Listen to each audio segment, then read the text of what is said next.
First thing we want to talk about today is this Dodge Charger winning 2026 North American Car of the Year. So we had this new article by AP News that came out, and I don't know what to say about this one. I think we all know. So the new Dodge Charger came out last year, 2025, with the electric one.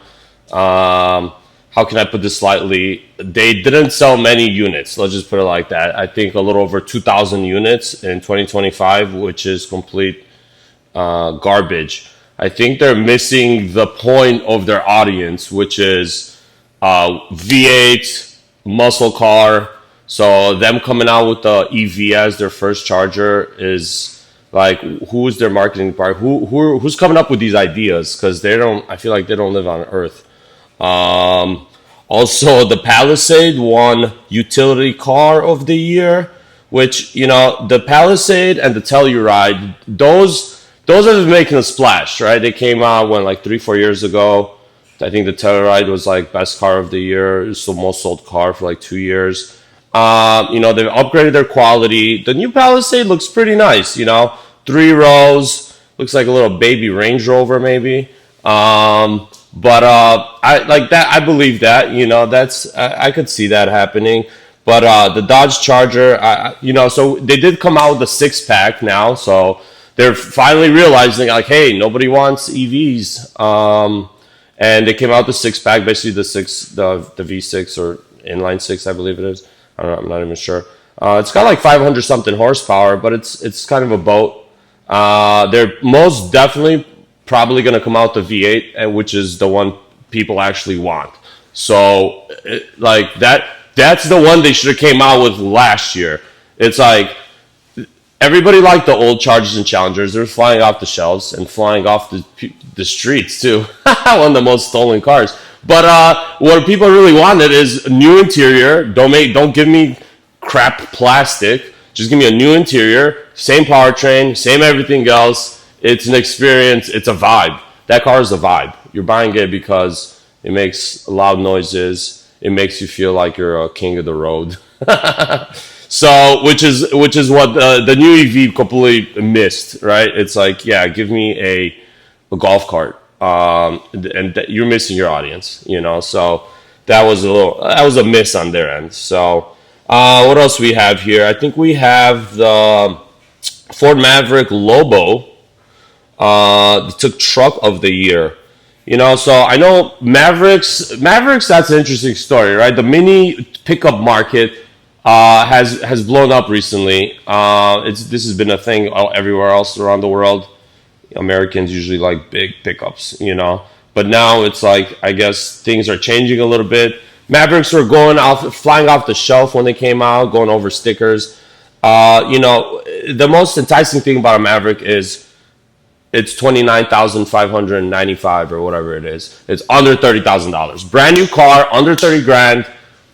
You get warranty from Ford. They're decent, I guess. They got infotainment, they got a screen. It's like a fleet car, right? It's better than the old fleet cars that had absolutely nothing. It's still made out of 90% plastic on the interior, but I mean that's kind of what you want in a fleet car, right? So, and the Lobo's, the tricked out one, I believe it's lowered a little bit.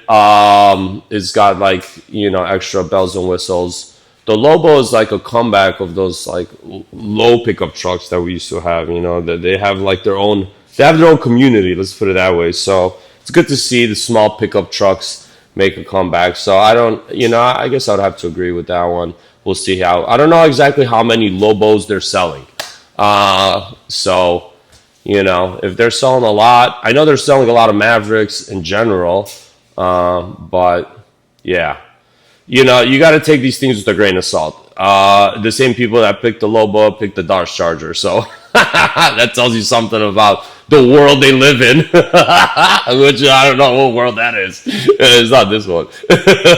All right, let's go to the next thing.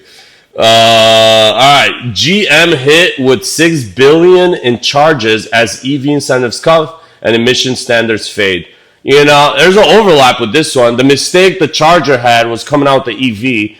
is, GM went 6 billion in on the EV, developing new platforms. So they have the Silverado EV, right? They have Hummer EV.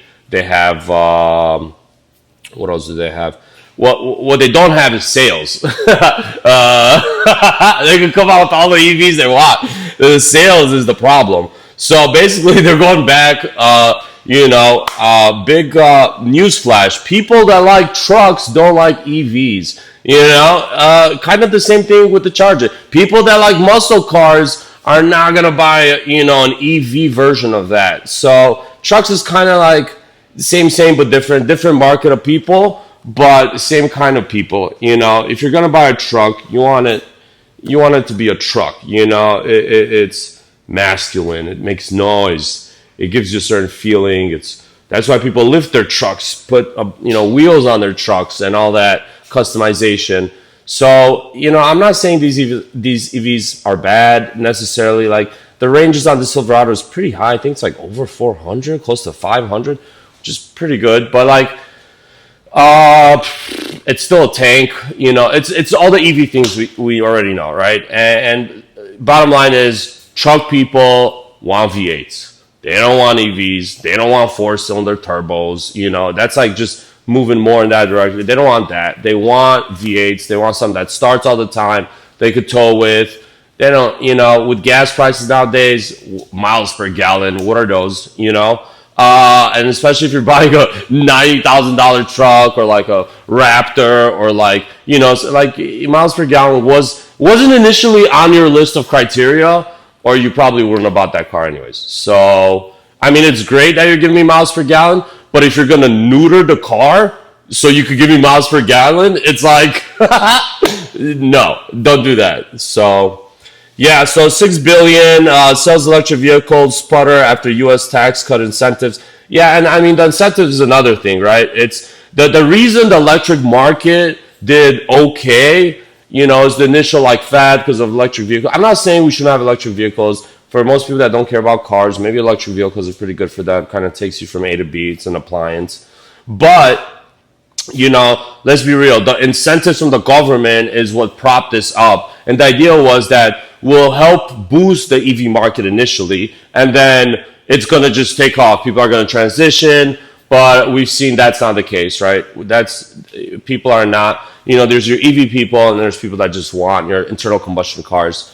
And, that's, as time goes on, maybe those ratio will shift, but as of now, a lot of people don't want EVs. So, I think these companies are realizing that they're just dumping money in EVs and it's a waste of money. And once the incentives ran out with, our new president took the incentives off, we don't, it's, if you need to incentivize something so people buy it, that's not like capitalism. Capitalism, you put a good product out there and, you fight for people's like sale. And if they like it, they buy it. Then there's competitors, other people put products. The best product wins. If you need to incentivize, if you got to pay people or, incentivize so the price is so low and people are not buying it, then that's not a cost-effective market.